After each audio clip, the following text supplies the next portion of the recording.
welcome to Rise and Shine, Creating 2020 Vision.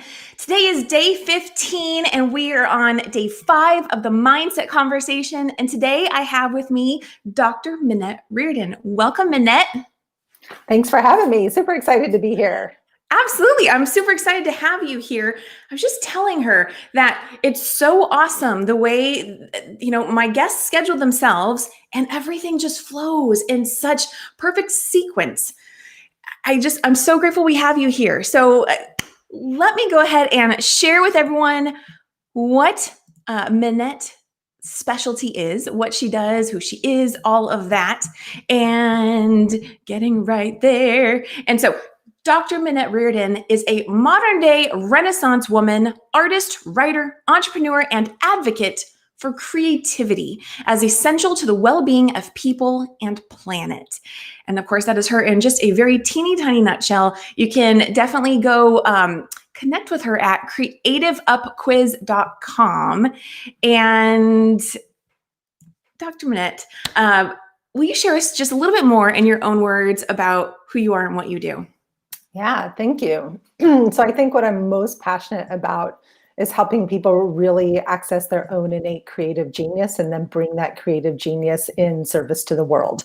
So in a nutshell, hi, Helene, welcome. In a nutshell, I think that's what I get most passionate about. Awesome. Well, and you didn't have this in your bio, but would you say that you also do help people with their businesses? I would. Oh, absolutely. Absolutely. Yes. Yeah. So for the last 8 years, I've been a business coach and creative strategist, especially for creatives. Like my passion is working with creatives on every aspect of life and business. But my primary focus over the last 8 years has been on business and really how do we bring that vision to life, right? And how do we understand what the parts are? What's our part? Where do we need to get more support?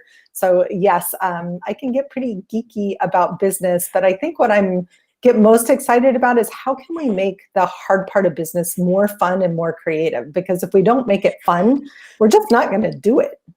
Well, so and what I love about how Minette helps people with their creative businesses is she infuses the creativity in it. And you really help provide a structure for people that, are so awesome because they're so creative and may be inclined to be more abstract and go with the flow or, and as I say that, I'm describing myself too, in a way, that I really, yeah. Describing. We all teach what we most need to learn, right? Yes. But you do it so well. I want to really speak to that and highlight that because I have found what Minette does is very helpful to me, being able to kind of organize things in my own head as I think about, what I do in a business sense, as I toggle back and forth between that with my own mindset from time to time. And before we get into our mindset conversation, I'm just going to share with everyone, you have a visual business map. And of course, this is your trademarked map that she will help you with. If you are wanting to get clear on, what would you say this helps people with? How would you describe it? So to me, it helps you get clear on what you're building, why you're building it, and how you're going to build it all in one place where you can see it. And it helps take that kind of crazy, frantic feeling, get it all out of our heads onto paper so we can see it. And once we can see it, then we can go to structure. But for creatives, we have to get from, there's so much happening up here to, here it all is. Because when I can see it, I can honor it, I can celebrate it, but then I can also move all the parts around and put them in the right order. And we can't do that if we're just trying to hold it all in our head all at once. And for creatives, we can't go to structure or sort of linear thinking first. It's why a lot of traditional business coaching doesn't work for creatives because they want you to go straight to structure. And I'm all about creative play first, then structure, then bring back flow. Because if we don't have sort of that rhythm of creative planning, creative flow with the structure to kind of liberate us and yet create this beautiful container for success, we're going to struggle and we're going to chase all the purple squirrels and bright, shiny objects and go down too many paths. And so I think for creatives, learning to really zero in on what's most important for us to monetize, and then what's most important for us to like keep sacred for play, right? Like for Right. me in my own creative practice, like learning to separate out what I'm creating for money and what I'm creating for me. And that's been like a huge sort of evolution in my own thinking around my art making in the last couple of years, is like, really making sure that I sustain myself through play, because then I have the energy and the focus and the commitment to bring into work, and I don't get bored, right? I think the hardest part is, Yes. how do I not get bored? Like this morning on my walk, I had this sort of big about my business. So I have a monthly membership called the Creative Business Accelerator that I love, and it needs a little tweaking and it needs a little TLC from me right now. And I've been all year kind of, like a piece of Play-Doh that I'm mashing and molding and then mashing and molding. And this morning I just had this beautiful insight about, and the question I always ask myself, Kim, is how can I make this more fun for me? Yes. I love that has been so pivotal for me too, Minette. Yes. Yeah. When I get to that space where things feel I'm like, now it's just feeling like heavy work and I'm not enjoying it. Yeah. That question helps bring it back to, wait a second, more flow. Now I can have fun with it again. Yeah. Because when we're having fun, guess what? Our clients are going to have fun too, right? When we're slogging or struggling or trying to, and I'm really good at figuring things out on the fly. Like I am the queen of pre-selling things that aren't created at all, right? That I just have an idea for and I pre-sell them and then build them as I go, because we often think we have to create in advance, but we can't actually create in a vacuum. Right? Even my art making and my painting, and this is, I'm backwards on the camera, these paintings behind me are all like created in the flow, in the moment. I'm going to make you bigger so we can kind of see that. Awesome. Thank you. Yeah. So there's one, there's crazy, like, this is how I want to feel every day, right? Is in this, just especially when I'm teaching and coaching and leading, right? And then this is me over here, right? Being in that openness to all that's feminine and divine in me. And it's those two together that create the magic. Oh, I love that. So, and I just want to throw in there, like, for anyone who's like, well, I'm not in, okay, here's where I'm going with this. So outside of my coaching and energy work that I do, I feel like I actually am someone who's has a lot of linear thinking and structure. And, like I do things in an organized fashion, but when it comes to coaching and this like the stuff that I'm very passionate about, that's where all my creativity and play and all that stuff comes out. And all of a sudden it's been a challenge for me. It's getting better and better and better. And especially thanks to someone like you, who's able to he already has that down, to be able to go, wait a second, how do I infuse more of that organization and structure to this fun, playful, creative side of what I do and who I am? And so for anyone out there who's like, yeah, well, I'm not totally all like this in every way in my life, I get you. I agree. Same here. And so it's awesome to have someone who, like Minette, who understands that, and you already are helping people combine the two. So I love it. So again, real quick, hello to all of our live viewers here. I know we said hello to Helene. We have Sherry, who's also with us, saying hello. Hi, Sherry. Hello, Kim. Hope you both are having an amazing Monday. Same to you, Sherry. And she's saying, I love your art, Dr. Minette Riordan. Absolutely. So Minette, let me ask you, in general terms, when you think of mindset and how a mindset can support a person in moving towards their vision, their goal, what comes up for you when you think about that? Yeah, the word belief was the first thing that popped into my head, right? As even more important, and probably because of some of my own, personal work that I'm in right now, in certain areas of my life, right? I'm one of those women that I have so much confidence and self-esteem in certain areas of my life, definitely in my business work, But when it comes to body acceptance and body love, there's some doubts in there and still some judgment, and around my art as well. So, really sort of looking at confidence isn't enough, but it's what I believe and what are the stories that I'm telling myself, because that's what creates the mindset, which can keep us really stuck. So for me, I always want to bring it back to what are my core beliefs, good or bad, right? And how can I shift those beliefs to really hold on to the dream? And I realize that my husband and I are just on this sort of falling in love with our relationship with food again, right? Or Oh, shifting our nice. relationship with food. And, we were talking this morning, like food was everything for both of our families. It's probably part of what brought us together. So it was love, it was connection, it was celebration, it was like amazing dates and travels that we've had, but it was also guilt and shame and stuffing and feelings, right? And so I always look at how do all these things then have an impact in my business where I'm not even aware of them, right? Where is it holding me back from really being more visible, more open, more vulnerable in talking about the work that I do? Because I so deeply, deeply believe when it comes to mindset, we cannot separate business and life, right? And whatever is happening in our personal life is constantly impacting our business. And so I personally think mindset is everything. I'm not sure that mindset, hi, Kara, not sure I'm saying it right. I'm not sure that mindset is the right word, right, for what I'm thinking right now. And I'm curious, how else could we talk about what's happening, right? Because it all comes back to structure and flow, right? Which is one of the things I talk about. It was my husband and I's podcast for a long time.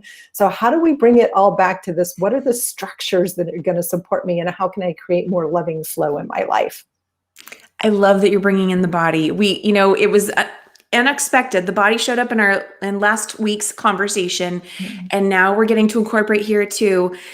I love that because I think right now in the world, we're learning that everything is connected. Yes. And so here you are talking about business and our bodies or our personal life, to not have separation there too, how things Yeah. flow with that too. Yeah. Oh, goodness. I'd love for our audience today. Let us know, where do you see that showing up in your life? And hello to Ahmet. It's good to see you back here with us today. And so I'm trying to even think where to go with that. But so when you take a look at your mindset with food, are you noticing certain words that you might use as you talk about food and how they get applied to your business? And are you seeing, does that bring up anything when I ask that? Yeah, for sure. Judgment is the first word that popped into my head, right? Like that they're replacing false judgment on food, making food good or bad. But then we Okay. do that in our business. We bring that judgment into our business with that I'm good or I'm bad or I'm not good enough would be the core belief that kind of, rides underneath all of it. And when we really hold space for I am good enough right now, and I'm on the path to mastery. Like in the work that I do, I talk a lot about being on the path to mastery and how much this is a practice. And I think about, the consistency that I create in my business is part of my success, right? I'm super consistent in everything that I do. And I don't have the same consistency everywhere in my life, right? So I'm very present, which brings me back. So judgment is one word. The other word Okay. is integrity, right? Coming into integrity with myself, right? Where am I not being integrity in the definition of wholeness, right? Integrity in the definition of wholeness and bringing it all together feels like really important. So I begin to look at where am I out of integrity with myself, right? And so I think those things, and then the third, sort of pillar there is the belief, integrity, judgment, right? So where am I out of alignment with my own core values? As you know, core values is an important part of the business development work I do, and making sure they're aligned on both sides, right? It's like, our personal values often are the same as our business values. And if they're not, why not? Right? That is such a good question and insight. Yes. And what I'm hearing as you're talking about that, talking about wholeness and integrity, is then as you ask yourself those questions, it's like, well then, okay, what does wholeness look like Yeah. in different areas of my life? What does integrity mean? And it's like you could go deeper with each Yes. one of those. Yeah. Awesome. So of course this is a conversation that could be much, much bigger, and we want to somewhat stay on Yeah. track with mindset. And so let me just share, when I asked Minette, what's an empowering quote that you can share with us? One that she liked is, she said, "The place God calls you to is the place where your deep gladness and the world's deep hunger meet." And that's a Frederick Buchner. Yeah. Beekner, Oh, I think. Buechner? Okay. Yeah. I'm going to say that again. So the quote is, "The place God calls you to is the place where your deep gladness and the world's deep hunger meet." What does that mean for you? What comes up when you think of that quote? So often we talk about purpose, we talk about calling, we talk about being of service and how do we, find the right clients in our business. And we forget to ask the question, does somebody want what I have to offer, right? Is there a place where I'm really clear that my deep gladness is there to support a certain percentage of people? One of the funniest examples is you can't feed hamburgers to vegetarians, right? And Right? so oftentimes we're not successful in business because there's a misalignment of what it is that we want most with who we're trying to serve it to.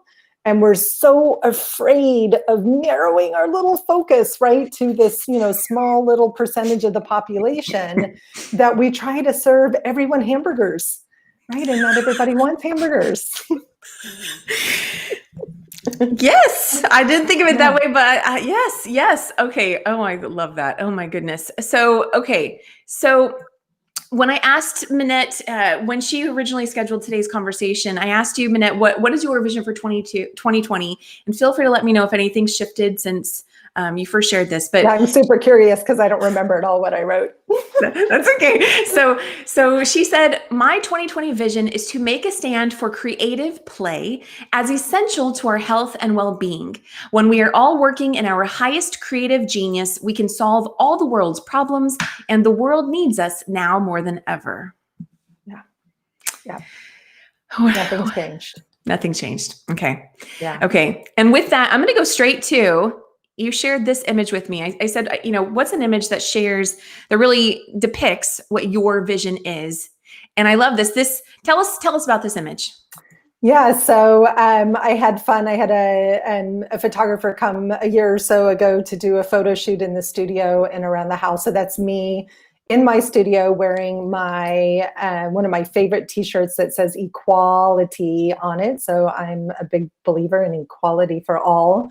But just this is my daily creative practice. This is where you find me. I think I'm in that picture. I'm wearing my pajamas, right?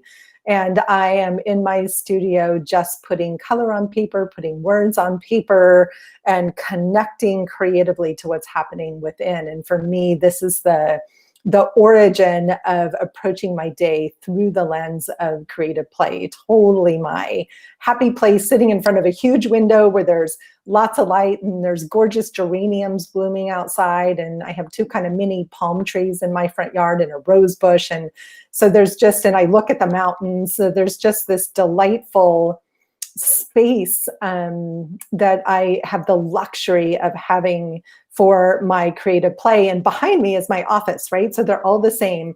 And never in my life have I had this magical space where at any moment of the day or night, I can just walk up and create, right? I've definitely been in homes and, even in this house before I kind of claimed that space where I had my creativity was sort of closeted or everything wasn't out and available.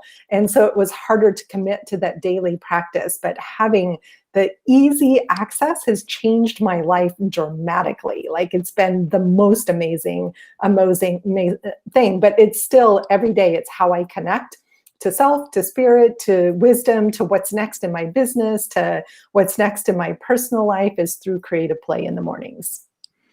What I'm seeing is really that you've, of course, gained the clarity within you of things like, what is wholeness, or what do I want? What does play look like? Things like that. Yeah. And then you are building an outward, and you're surrounding yourself in every which way. I mean, I love how you mentioned even outside your window, the Yes. flowers and what you're looking at. And of course, you showed us earlier the paintings that are literally right behind Mhm. you in your room right now. You're really allowing what's within you to be reflected in your immediate surroundings, and then continuing beyond that. And that's what this is all about, really. This whole conversation about what is it that you want, what makes you feel good, what is your desired vision, and gaining clarity and alignment with that, and then building it out in the physical world like you have here. It's awesome. And you say that, and it made me realize that the biggest shift in my own mindset this year around vision and success in my business was that I put art at the center of everything. And that this photo shoot was a big part of me really owning that, because the whole photo shoot was about me and my art, which I've never done anything like that before. And when I was literally standing in the middle of my studio one day, looking at a canvas, and it was just like this, I didn't shift anything that I was offering, right? But what shifted was how I feel about it, and my mindset around the importance of the art, right? And when I put the art at the center of everything that I was doing, I'm having my best year in business in a long time. So thank you for sharing that, because that sounds like, ooh, that's a core element piece. Yeah. What had Now, prior to making that shift, had you had the awareness that, oh, I probably should make art the center of what I do? Or what shifted to make you go, okay, I need to do that, or it's time to do that? Am I allowed to cuss on this show?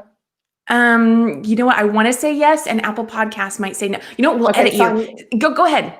no, I'll Beware, just everybody. say, I was so effing frustrated with myself, Okay. because I felt like I was straddling the worlds of business and creativity, and I could not bring them together. And I was so like waffling in my own mind about I'm this, and I wasn't in that space of integrity and wholeness with myself. And so I kept going, oh, it's like, I'm not sure I want to keep doing business coaching, but it's where all the clients keep coming. And I'm not sure I really want to be a full-time artist, which I don't. Art is my passion, but my work is my teaching, right? Okay. So that also helped me get crystal clear.